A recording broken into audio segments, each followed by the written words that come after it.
Hi everyone and good morning. শীতের হাওয়া নামতে না নামতেই এসে গেছে নতুন রঙিন ফুলেদের ঋতু। দেখো না, নার্সারিতে ভরে গেছে নতুন নতুন ফুল গাছ, যেমন সবার পরিচিত গাঁদা, পেটুনিয়া, ডালিয়া, ডায়ান্থাস, নয়নতারা, জারবেরা, কত না কত নাম।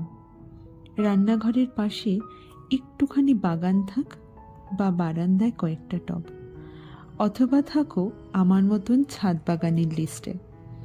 এই ফুলগুলো শীতকে যেন করে তোলে আরও রঙিন এবং প্রাণবন্ত। এটা আমার উইন্টার সিরিজের সেকেন্ড ভিডিও। তোমাদের পছন্দের শীতের ফুল কোনটা কমেন্ট সেকশনে জানাতে ভুলো না। আর আমি কি কি শীতের ফুল করছি এবার তোমাদের সাথে নিশ্চয়ই শেয়ার করব পরের কোনো ভিডিওতে।